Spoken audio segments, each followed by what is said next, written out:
प्रिय विद्यार्थियों, आज हम ड्रैकनकुलस के बारे में चर्चा करेंगे। ड्रैकनकुलस नेमेटोड्स एनिमल है जिसका शरीर लंबा और बेलनाकार होता है। यह है मनुष्य के शरीर में पाया जाने वाला सबसे लंबा नेमेटोड होता है। इसको सामान्य भाषा में नारू, बाला, नहरवा आदि नाम से जाना जाता है। कुछ लोग इसको मेडोना कर्मी, गिनी कर्मी, ड्रैगन कर्मी आदि भी कहते हैं। इसके द्वारा जो रोग होता है उसको ड्रैकनकोंटाइसिस या ड्रैकनकुलाइसिस के नाम से जाना जाता है। तो आज हम जो है ड्रैकनकुलस के बारे में बात करेंगे। ड्रैकनकुलस की जो मेडिनेसिस स्पीसीज है जिसके का विस्तृत वर्णन आपके बुक्स में दिया हुआ है, उसके बारे में चर्चा कर रहे हैं। मुख्यतः जो है पश्चिमी अफ्रीका और दक्षिणी एशिया के जो देश हैं वहाँ पर पाया जाता है और वहाँ पर जो तालाब बावड़ी हैं उनमें ये पाया जाता है। तो जो लोग इन तालाब बावड़ी का पानी पीते हैं वो लोग इस रोग से संक्रमित हो जाते हैं। मुख्यतः है मनुष्य की जो देह गुहा है, सिलोम है, और इसके अलावा जो सबक्यूटेनियस टिश्यू है वहाँ पर ये पाया जाता है। डायजेनेटिव होता है, यानी ये मनुष्य के अलावा जो साइक्लोप्स है उसमें भी जीवन कंप्लीट करता है। साइक्लोप्स जो है एक तरह से उसके द्वारा ही जो है ये मनुष्य में पहुंचता है। तो सेक्सुअल डायमॉर्फिज्म भी पाई जाती है। नर छोटा होता है, मादा बड़ी होती है, लंबी होती है। ऐसा माना गया है कि जो फीमेल है वो लगभग 50 से 120 सेंटीमीटर तक की लंबाई की होती है और मेल जो है वो छोटा होता है, लगभग 1 से 4 सेंटीमीटर लंबा होता है। सबसे पहले हम इसके जो ड्रैकनकुलस है इसके डायग्नोस्टिक कैरेक्टर की बात करेंगे। जैसे कि पहले बात की कि ये गिनी वर्म जो है डिजीज जो है इसको ड्रैकनकुलोसिस या ड्रैकनकुलाइसिस या ड्रैकोंटाइसिस जो है कहा जाता है। और इसके जो प्राथमिक लक्षण है वो लगभग 1 साल तक प्रकट नहीं होते। 1 साल बाद में जो है ऐसा लगता है कि कोई जो है डिजीज या जो ड्रैकनकुलस का संक्रमण हो गया है। और जो लक्षण, जो सिम्टम्स जो है वो गिनी वर्म की डिजीज में जो सामान्यतः देखने को मिलते हैं उसमें ये है कि बुखार आता है, उल्टी होती है, डायरिया या सांस लेने में तकलीफ होती है, जो अल्सर बन जाते हैं बॉडी में जगह जगह पर, जैसे हाथ पांव या चेहरे पर। और जहाँ पर ये अल्सर बन जाते हैं वहाँ पर जो है खुजली चलती है एक तरह से, और जलन होती है, स्वेलिंग होती है, तो बेचैनी होती है। इस तरह से ऐसा लगता है कि ये कोई जो है डिजीज़ है। और जब अगर इसकी जांच अगर की जाए तो ये सामने आता है कि ड्रैकनकुलस है। तो पुष्टि जो है जांच के बाद ही होती है। तो पुष्टि के लिए जो है जो अडल्ट एनिमल है, जो फीमेल वर्म जो है, जब ये सरफेस पे आके स्किन की जो सरफेस है वहाँ पे जो अल्सर पैदा करती है, तो उस अल्सर का अगर सैंपल लिया जाए तो जांच में ये स्पष्ट हो सकता है कि ये व्यक्ति जो है ड्रैकनकुलस से संक्रमित है। या इसकी एम्ब्रियो की जांच से भी पता चल सकता है, या जो ब्लड की एग्जामिनेशन है उससे भी इसको पता लगाया जा सकता है इसका। और कई बार क्या है कि जब एनिमल की डेथ हो जाती है टिश्यू में, तो वहाँ पर ये जो है कैल्सीफाइड हो जाता है, एब्जॉर्ब हो जाता है। तो स्कीयोग्राफी द्वारा जो है इसका पता लगाया जाता है कि कैल्सीफाइड वर्म का जो है एब्जॉर्प्शन कहाँ कहाँ है ना, कहाँ कहाँ पर ये कैल्सीफाइड टिश्यू जो है बॉडी में है, उससे अंदाज़ा लगाया जा सकता है उसकी स्ट्रक्चर से। और इसके अलावा इंटरडर्मल टेस्ट जो हैं जिसमें से फास्ट एलिसा टेस्ट भी है या एंजाइम लिंक्ड इम्यून इलेक्ट्रोट्रांसफर ब्लॉट जो टेक्निक्स हैं, इनके द्वारा भी जो है रोग की पुष्टि की जा सकती है। मोड ऑफ इन्फेक्शन की अगर बात करें कि रोग जो है कैसे फैलता है, तो ऐसा माना गया है कि फर्टिलाइजेशन के बाद जो है ना, जब फीमेल जो है अंडपूर्ण या ग्रेविड हो जाती है, तो ये प्रपोस्टी की जो फीमोरल नलिका से जो है टांग के निचले हिस्से तक पहुंच जाती है और धीरे धीरे जो है ये सतह की ओर आ जाती है। तो सतह पर आके जो है ये कुछ विषैले पदार्थ छोड़ती है और जिसके कारण जो है एपिडर्मिस के नीचे लसीका एकत्र हो जाता है और इस कारण से एक वेसिकल जो है बन जाता है, आशय बन जाता है। तो ये आशय जो है पाँव के अलावा जो है पाँव का जो चलवा है हाथ में भी हो सकता है, धड़ में हो सकता है, नेत्र, मुँह आदि कहीं भी हो सकता है। और वेसिकल धीरे धीरे जो है ये आशय धीरे धीरे अल्सर में कन्वर्ट हो जाता है। और इस रोग से पीड़ित व्यक्ति के बारे में अभी बताया था कि जलन होती है, उसको खुजली चलती है। तो जलन और खुजली से बचने के लिए जो है उसकी तीव्र इच्छा होती है कि वो फोड़े वाले जो स्थान है या जो जहाँ पर फोड़ा है उस फोड़े को जो है जल में डुबोए। तो इस हेतु जो है जहाँ ठहरा हुआ पानी होता है बावड़ी या जलाशय का, वहाँ पर जाता है और वो फोड़ा जो है उस जलाशय में डुबो देता है, जिससे ठंडे जल के संपर्क में आने से ये फोड़ा टूट जाता है। और ग्रेविड मादा जो है जिसका लगभग संपूर्ण शरीर जो है लार्वा से भरा होता है, वो वहाँ फोड़े से जल में चले जाते हैं या जो फोड़े से इजेक्ट हो जाते हैं और जल में छोड़ दिए जाते हैं। तो संपूर्ण लार्वा जो है छोड़ने के बाद जो है ये मादा डेड हो जाती है और टिश्यू द्वारा अब्जॉर्ब कर ली जाती है।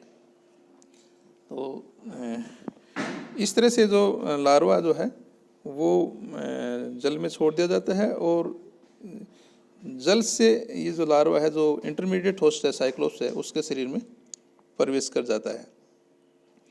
तो लार्वा जो है साइक्लोप्स के अमाशय और अमाशय से जो है आंत में पहुंचता है और यहाँ पर जो है आंत्र की भित्ति को भेद कर जो है हीमोसील में, होस्ट की हीमोसील में पहुंच जाता है और वहाँ पर जो है ये माउल्टिंग करता है, पहला, दूसरा, तीसरा, इस तरह से इसको कई दिन लग जाते हैं।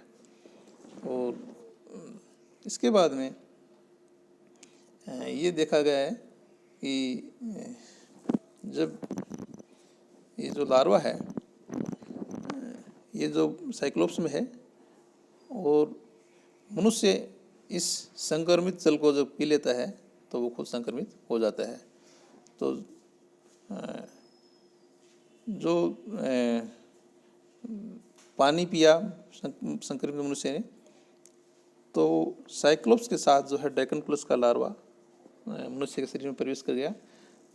तो पाचन के साथ यानी जो आहार नाल का जो जठरस है उससे जो है साइक्लोप्स तो डाइजेस्ट हो जाता है, परंतु जो लार्वा है वो डाइजेस्ट नहीं हो पाते हैं और लार्वा मुक्त होकर जो है सक्रिय निर्मोचन करते हैं और आंत्र की भित्ति को भेदते हुए जो है रेट्रोपेरिनियल टिश्यू में पहुंच जाते हैं।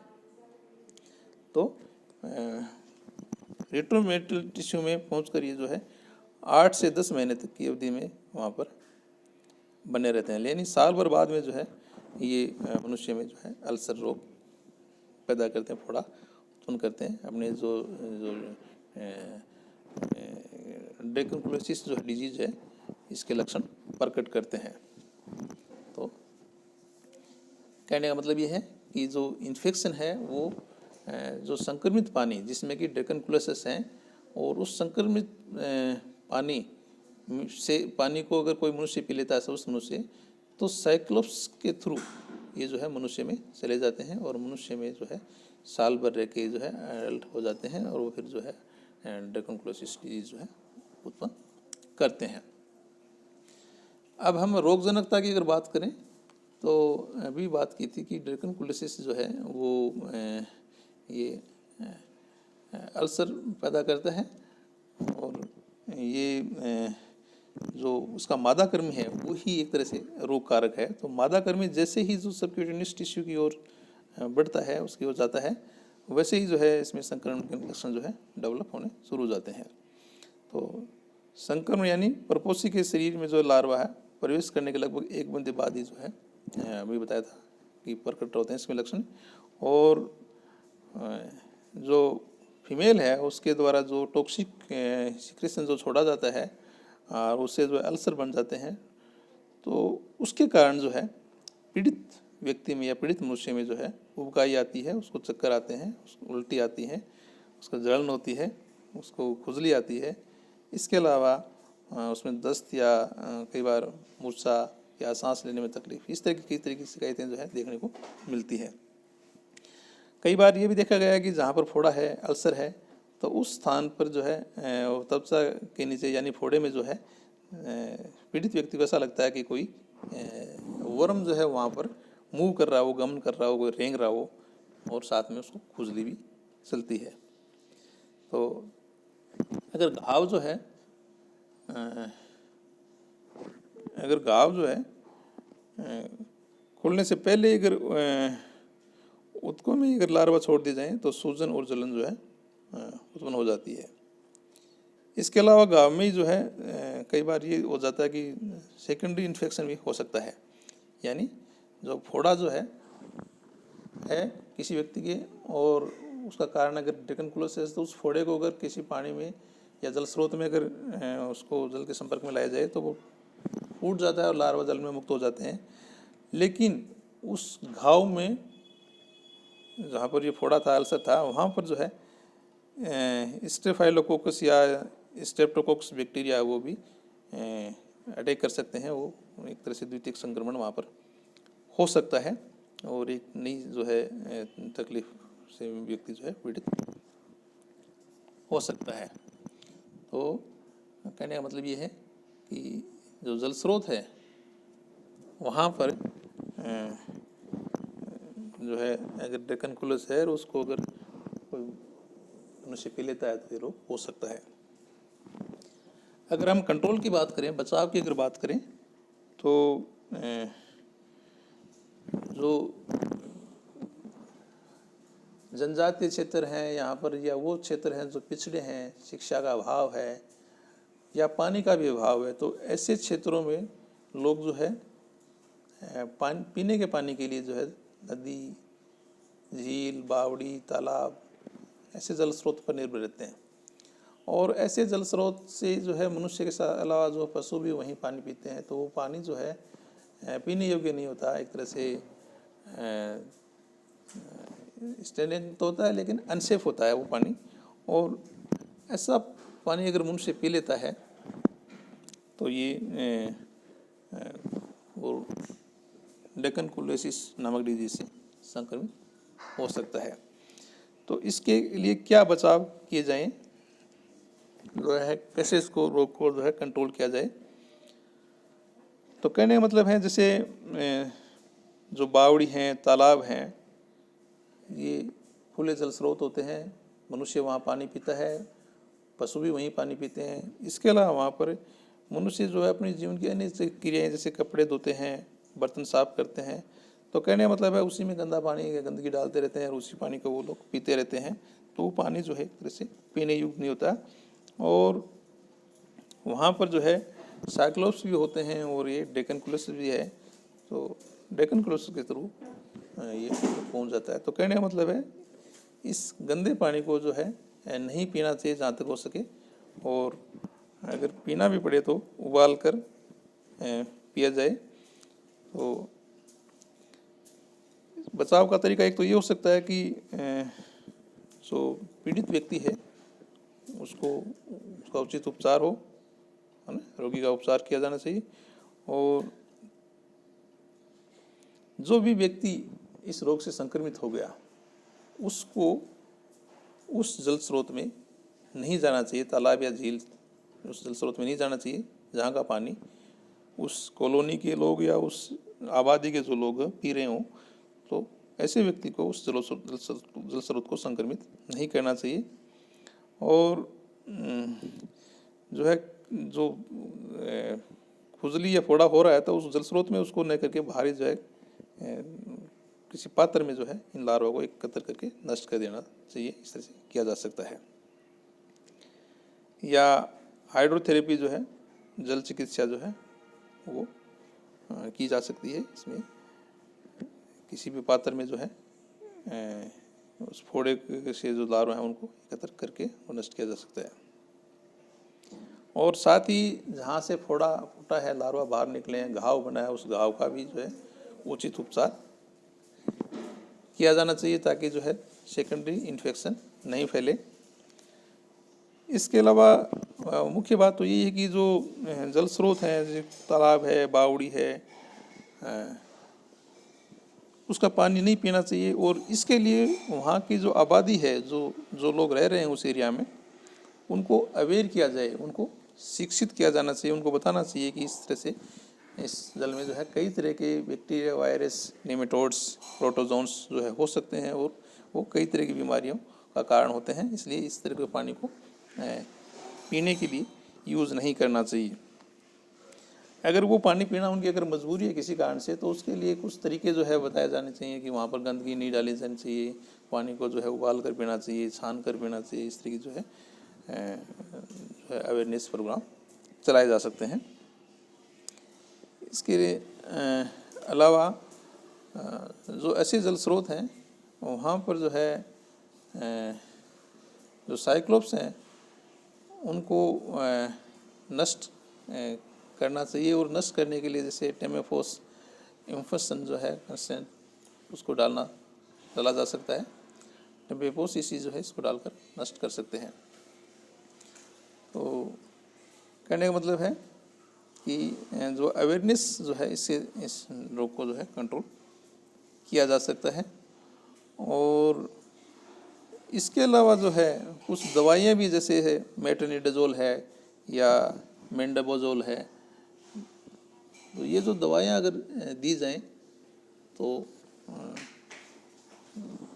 जो पीड़ित व्यक्ति है उसे जो कर्मी है वो जल्दी बाहर निकल सकता है। तो कहने का मतलब है कि ये जो रोग है वो बहुत ज़्यादा खतरनाक तो नहीं है, लेकिन ये जो है अमूमन जो जनजातीय जो क्षेत्र हैं अफ्रीका और एशिया के, दक्षिण एशिया, विशेष तौर से भारत के भी कुछ स्थानों में देखने को मिलता है, तो वहाँ पर व्यक्ति जो है इनसे मुक्त हो सकता है। तो इसके लिए जो है केंद्र सरकार या यूनिसेफ या राजस्थान जो सरकार है, अलग अलग सरकारों ने जो है अलग अलग जो है नारू उन्मूलन कार्यक्रम इन्होंने संचालित कर रखे हैं और इन क्षेत्रों में ये प्रयासरत हैं। निश्चित रूप से जो है इस रोग से जो है बचाव मिलेगा। तो कहने का मतलब है साइक्लोप्स जो है शरीर में प्रवेश नहीं करिए तो पानी को जो है छान के पीना चाहिए। तो साइक्लोप्स में ही वो वायरस जो लार्वा जो है वहीं रह जाएगा, तो पानी जो है वो जो डेकन प्लस है वो शरीर में प्रवेश नहीं कर पाएगा और बचाव हो सकता है। इसके अलावा जो जल स्रोत के जो स्वच्छ जल स्रोत के स्रोत हैं उनको भी डेवलप करके जो है इस रोग से बचाया जा सकता है। तो कुल मिलाकर जो अवेयरनेस प्रोग्राम है और जो सजगता है उससे नारू का उन्मूलन किया जा सकता है। Thank you.